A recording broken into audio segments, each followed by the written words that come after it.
So the first section on the test was writing equations. There are 4 questions on the test on writing equations, the first 4 questions. Okay? So given some situation, I want you to write an equation and, if necessary, solve it. So this would be an example that I took on a quiz that I saw was a common problem. If I wrote like the sum of twice x and 3 times y is 12. And let's just say I want you to write that algebraic equation. Okay. So this is like one you saw in one of the earlier quizzes you took. The most common problem I saw was when people wrote twice x. What should twice x look like in an algebra problem? 2x or 2 times x, right? That's what it should look like. I had a lot of people do this. What would that be in words? X squared, or x to the second power, right? That's x times x. And I had a lot of people do this. Now this necessarily isn't wrong, okay? But that's not the most proper way to write it. That's not good notation. Twice x would be 2 times x. We always write the coefficient in front of the variable, right? So the sum of twice x, sum means what again? Addition. And 3 times y. So in 3 times y is, when we see the word is, we are equal, and then 12. So that would be that algebra problem, that algebra equation. Okay. Of course, I would not ask you to solve this one for x or y. You could solve it for x or y, but you wouldn't get a numerical answer because there's 2 variables here in just one equation. Okay. But the first 4 questions on the test are writing an equation given in words. Okay. One other common problem I saw here, if you had a situation like this. This was on the last quiz. So let's say I want you to write this one out. 1/3 of x is -4. When you see the word of, what operation is that? Of. Of is multiplication. Good. So it's 1/3 times x, or 1/3 x, is -4. Now if you were asked to solve this one for x, right? If you were asked to write it and solve it, that's 1/3 times x. So to undo multiplication, you would divide by 1/3. But dividing by a fraction is the same thing as multiplying by its reciprocal, right? So you would multiply by the reciprocal here. That would become 3/3, which is 1x. And you would multiply by the reciprocal over here. I had a lot of people do that, but remember, when you multiply fractions, you just multiply numerators together, you multiply denominators. So it would be -4 times 3, which is -12. 1 times 1 is 1, so the answer to this problem would be x equals -12. And of course, you can always check your answer by plugging that back in for x and seeing if it's true. This is like chapter 2.2, which is solving equations by addition and subtraction. 2.3, which is by multiplication and division. 2.4, which is multi-step. And 2.5, which is variable on both sides. So the next 14 questions are solving equations. So let's start with pretty basic ones here. Problems like this. Right? This would be solving equation by addition. We're trying to get the variable by itself and positive. That's our goal in every one of these problems, right? So in this problem, to undo a subtraction by 3, I would just add 3. And I would get x equals -2. And of course, you can always check your answer by plugging that back in for x. So that's a very easy one. Let's look at some more examples. A little more complicated.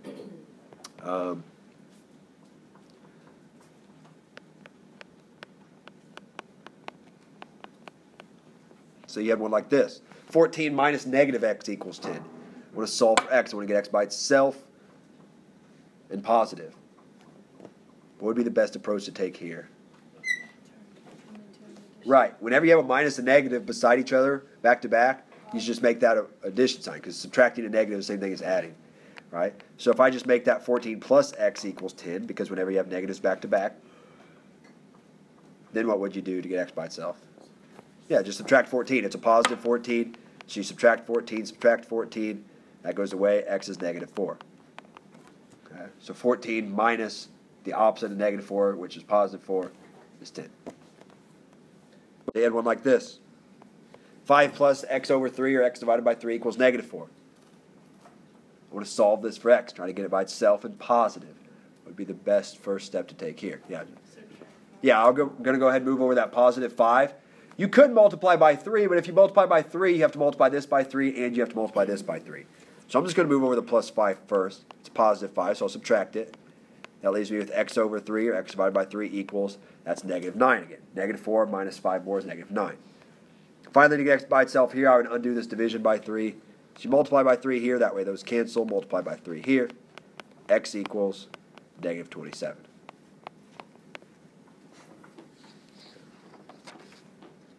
Looking at this one, we want to solve for x. Get x by itself, get it positive. There's a couple different things I could do here to start this equation out. Start getting x by itself. What would be a good option to start with? Yeah, I could either subtract the 6 over, that'd be a good way, or I could distribute the negative 3 and get rid of the parentheses. Either one of those would be a good ways of doing this problem. Let's say I went ahead and distribute first. Either way, it doesn't matter. Negative 3 times x, negative 3x. Here's a common place people make mistakes. Negative 3 times negative 1. What am I going to write here? Plus 3, positive 3, right? Because it's going to be positive. So plus 3, I still have the plus 6 there, and I still have the 12 there. Anytime you have things with the same variables or without variables, the same power on the same side, you can combine them. I have like terms there. 3 plus 6, I can just make that 9. And then I can just move the plus 9 over. Remember, anytime we can, we're going to do addition or subtraction first. That gives me negative 3x equals 3, and dividing both sides by negative 3. A positive divided by negative is a negative, and I get negative 1. Before you get a chance to multiply this 3 here, the reason we multiplied by 3 is so that those would divide out, right? And whatever you do to one side, you have to do to the other side. So I'm left with 18 equals x minus 4. Then to get x by itself, all we're going to do is move over the minus 4 by adding it, and I get 22 is equal to x. If I double check my answer, 22 minus 4 is 18. 18 divided by 3 is 6. So I'm correct. So we want to solve this one. For x, we can either undo this multiplication by 3 by dividing both sides by 3, but a lot of people just start by distributing to get rid of the parentheses. So let's say we did it that way. 3 times x is 3x. 3 times negative 2 is negative 6. This is one where we have a variable on both sides of the equal sign. Whenever we have variables on both sides of the equal sign, we want to get them together on the same side of the equal sign. So we just move them over by either adding or subtracting them. This is a positive 3x, so to move it to the other side, I have to subtract them, right? So I'd subtract 3x here. That goes away, which means I subtract 3x here, and I rewrite what's left over. I'm left with a negative 6 on the left, and 3x minus 3x here gives us a 0 here. So all of a sudden, my variables have went away, and I get negative 6 equals 0 at the end. We remember what happens in this instance. Right, there's no solution to this problem. There's nothing that you can plug in for x that would make this equation true. Because negative 6 is not equal to 0, right? That's a false statement. If I would have got negative 6 equals negative 6, what would have been my answer? Well, I don't get x equals negative 6. Let's say this became a negative 6 for whatever reason. And you got something that's true at the end. Remember what happens there? There's infinite solutions, right? Good. Infinite solutions. So if you get something that's true at the end when the variables went away, there are infinite amount of things you could plug in for x to make this true. If you get something false at the end where the variables went away, there is no solution for x. So the next few problems are on ratios, and then we have some problems at the end that are on solving proportions given some situation. So you have questions like this.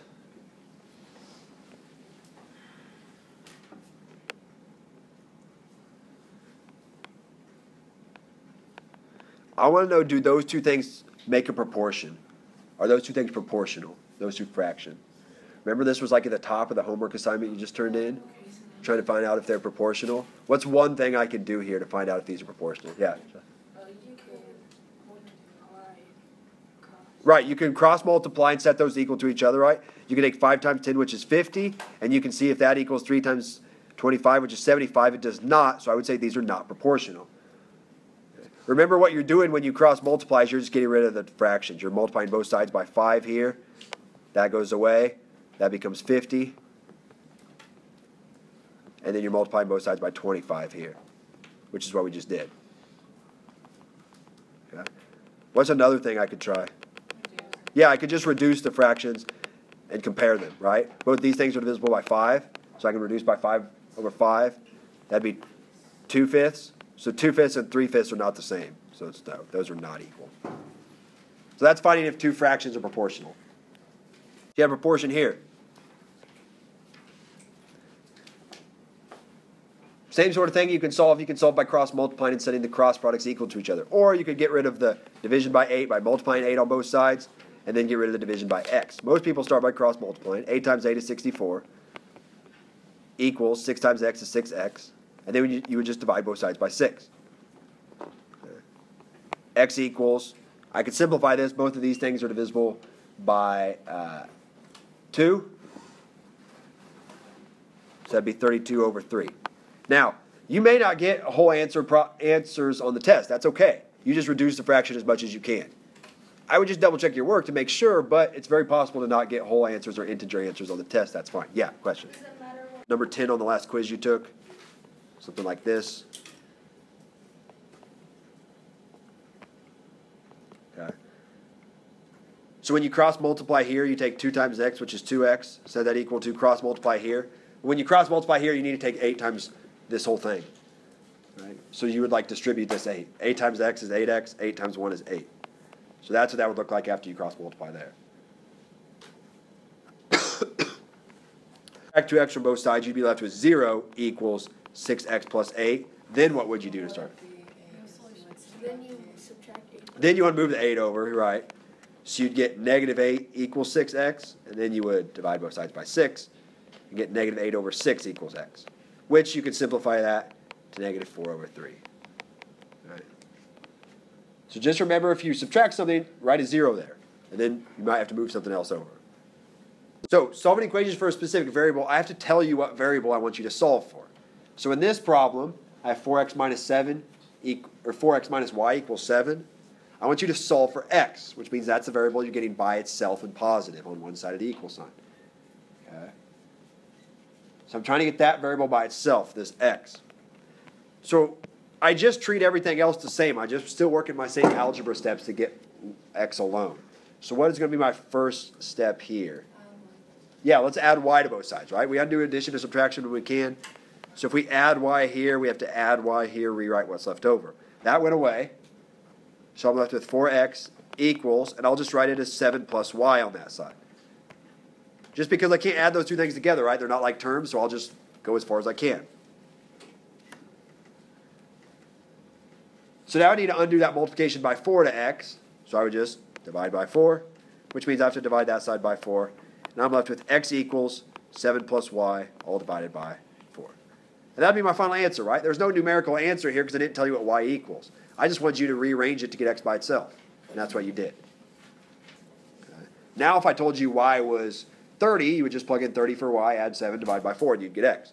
That's the whole reason we do that. Okay. But there's no numerical answer here. You're just rearranging the equation using algebra steps. Questions with that?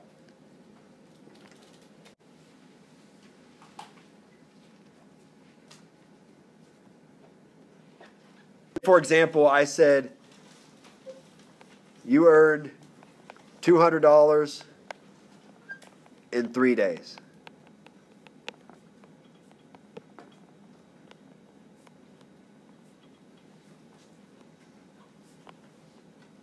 How long will it take at the same rate to earn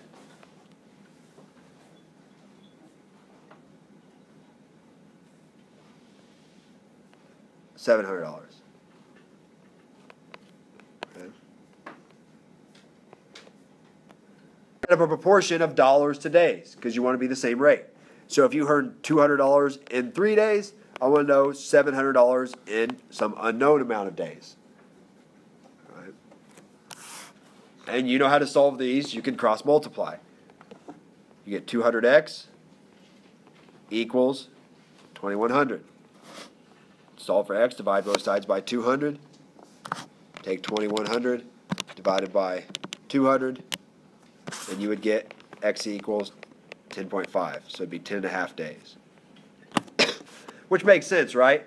If you earned $300 in $200 in 3 days, in 6 days you would earn $400. Right? In 8 days you would earn $600. In 9 days you would earn $800.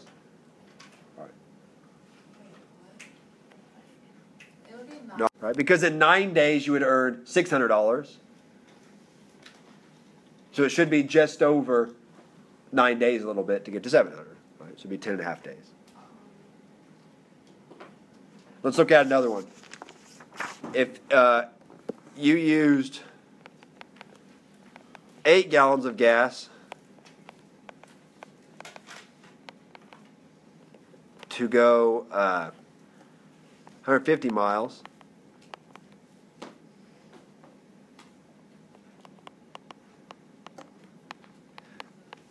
how far would 12 gallons go?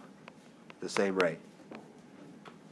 So if you use 8 gallons of gas to go 150 miles, 12 gallons, we know our answer should be above 150, right? We're using more gas here. So I know if my answer is not above 150, I need to go back and check my work somehow.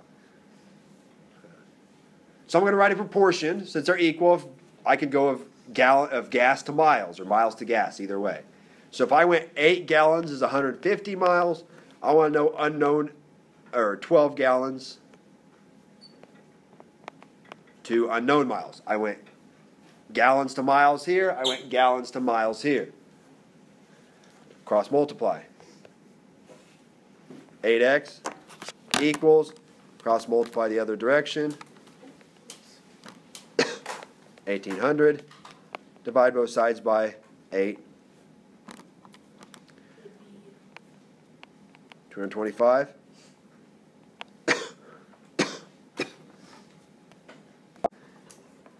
Buy something that's $1,200. Let's say it's discounted 10%. Then has 8% sales tax. Find the price of the item. Find the price of the item. Well, this one, even if you don't have your calculator, you know what 10% of 1,200 is very quickly. Right? What's 10% of that? Just move the decimal one to the left. 120, right? That makes sense. Remember, 10% just move decimal one to the left. So I'm getting $120 off of this thing because it was discounted 10%.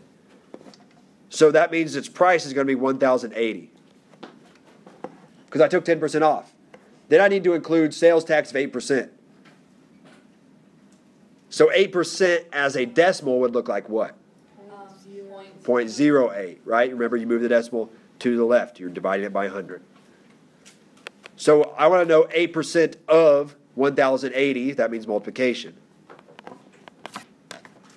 I do that times 0.08. I get like $86.40. That's how much sales tax there is. So then I just add that to 1,080 to figure out how much I'm going to pay for this item. And it'd be $1,166.40. Okay. Now, some people at this point, they'd multiply by 1.08 because 100% of 1,080 plus another 8%. That's how we got that. Most people don't do it that way, or that I've noticed at least. They find what 8% is first, but whatever way works for you. If the ratio of girls to boys in the class is 3 to 5, and there are 40 students, find how many boys there are. Well, first off, what is there more of, girls or boys? There's boys, right? Because the ratio of girls to boys is 3 to 5. For every 3 girls, there are 5 boys. Right. I want to know there's total 40 students. So I can't write my ratio of girls to boys equals girls to boys because I would have 3 to 5 equals, I'm trying to find boys, but I don't know how many girls go here. All I'm giving is students. So instead of writing my ratio of girls to boys, I want to write it of boys to students because I'm trying to find the number of boys and I'm given the number of students. So if there's 3 girls for every 5 boys, if I wanted to write a ratio of boys to students, I would say there are 5 boys to every how many students? 8, right? Because 3 girls to every 5 boys means there's 5 boys to every 8 students. My ratio is boys to students. So 5 boys to every 8 students, I want to know that means how many boys to every 40 students. There are 40 students. So I went boys to students here. I went boys to students here. I'm going to cross multiply. 5 times 40, 200. 8 times x, 8x. Take 200, both sides, divide by 8. And you get x equals 25, so there are 25 boys. Which, of course, means if I was asked, there would be 15 girls because together there's 40 students.